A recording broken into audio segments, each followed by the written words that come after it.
What's up, Wingnuts? It's me, the Delta W, and I'm going to be reviewing a game today. Well, today I decided to review my favorite non-Rayman Legends Rayman game, Rayman Origins.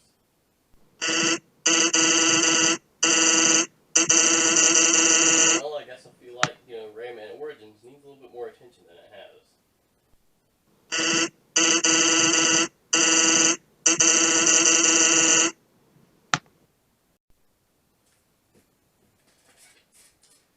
Yeah, I guess that's true. But the Mario review I've done so far is the highest on my channel.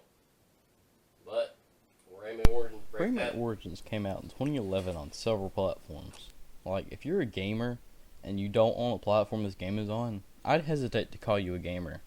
This was the first Rayman game in 8 years, and returned to form considering that 2 and 3 were 3D platformers, unlike the first one, a 2D one.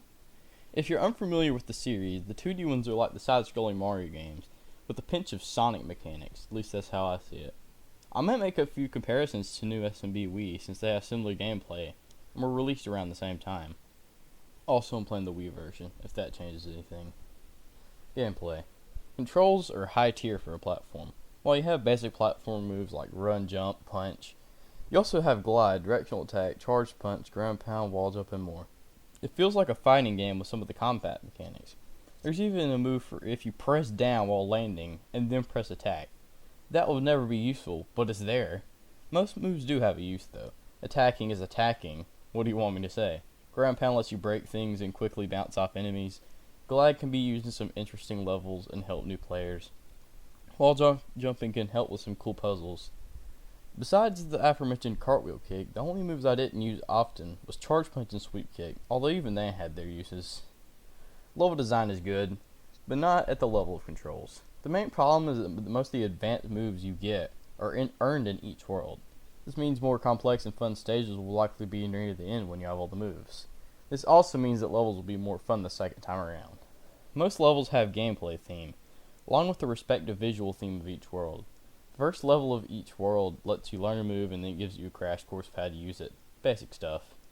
There's only 6 boss levels across 10 worlds, and boss levels are only okay in this game. I thought the bird boss had several different mechanics at play. The last level of each world has you riding Mosquito. These are cool, you can shoot basic bullets or suck up enemies to unleash a big shot.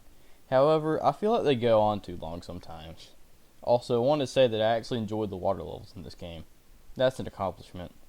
Each level has lums, basically Rayman coins, and cages of Electoons hidden around different areas.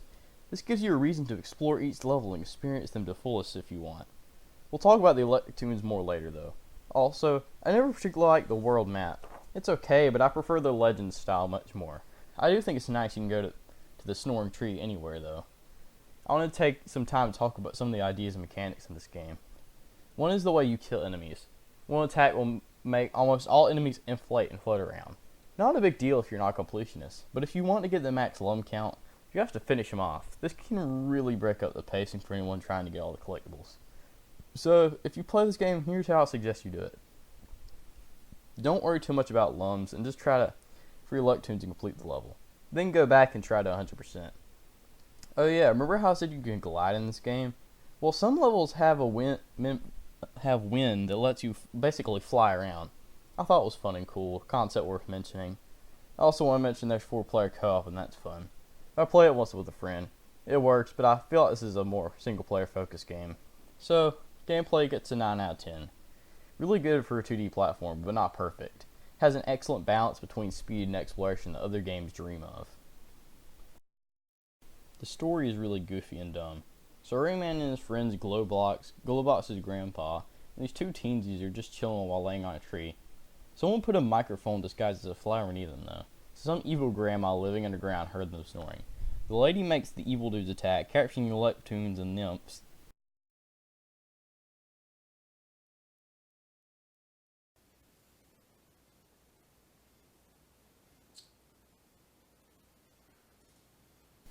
Okay. And apparently causing Glowbox's grandpa to spit out evil bubbles, making the 4 kings of the Glade of Dreams evil. Also, I know that the old frog guy has a name, but I don't care. So you undo the wrong done by the bad guys at the order of the Wizard Genie. But the Wizard Teenie is actually evil and used the power of the Lums to power his fortress. So to distract you, he dances then runs away. I'm not joshing. And really, it's so awesome and I don't mind it. So, after a chase level, the wizard runs into some reactor core or something, and then the good guys fall out of the sky, land back on a tree, and continue to chill as if nothing had never happened. It's a weird story, and I have no problem with that, but it can be hard to follow, and some stuff just, happens. So it gets a 7 out of 10. Definitely the weakest part of the game, and even it's a 7. The visuals in this game are an absolute delight. You begin with a beautiful hand-drawn cutscene. Then, gameplay starts and it continues to look great. And then the game ends. I don't remember any particularly bad looking parts. Apparently, the UBR engine was created for this game, and it pays off. Animations are smooth, character designs are nice, and layers are well used. Still looks pretty good in my opinion, although as I said, I played it on the Wii. So it will definitely vary depending on version. Music is also pretty good. There's variety, but most tracks are just bouncy themes. Also, the dance theme was freaking awesome with the music. I'm not afraid to admit it. Best part of the game, 10 out of 10. I mean, look at this.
Content is a little odd in this game, at least in my opinion.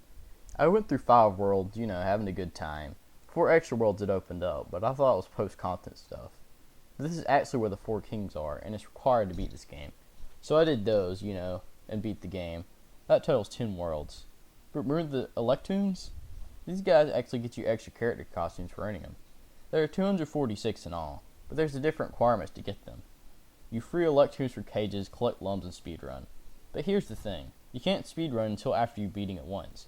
So completionists will need to try to get all Electoons and lums on their first run through, then speedrun after. At minimum, you will have to play the stage twice, but there's a very high chance you won't get all the lums. So on average, you'll likely play a stage at least 3 times. But hey, the game's fun, and if you're not like me, you probably enjoy yourself. I'm happy with the blue Rayman skin I have, but soon, it will be mine. Also, each world has a crystal. Collecting all gets you access to another world, Land of the Living Dead. I haven't done this yet, but from what I can tell, it's just another regular world, but, harder. I wish there was a little more focus on co-op or even competition for multiplayer, but I think the content is pretty good as it is. 9 out of 10, it has variety, unlockables, and multiplayer. You couldn't really ask for a whole lot more content for a platformer. So overall, Rayman Origins gets us 8.75 out of 10. Story does drag this game down a little bit, but unless you're one of those 7 people in the world who plays Rayman games for story, you'll be fine. It's a shame the series doesn't get the same love as Mario, DK, or Sonic. I feel like this is a must-play for any 2D platformer fan.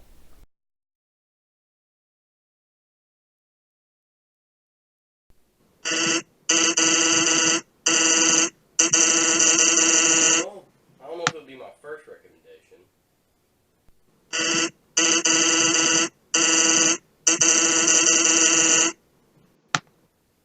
Well, I would, but I'll go into detail later. For now, if you like what you saw, yeah, go ahead and pick up Rayman Origins. But I feel like there's another game that came out that kind of negates everything that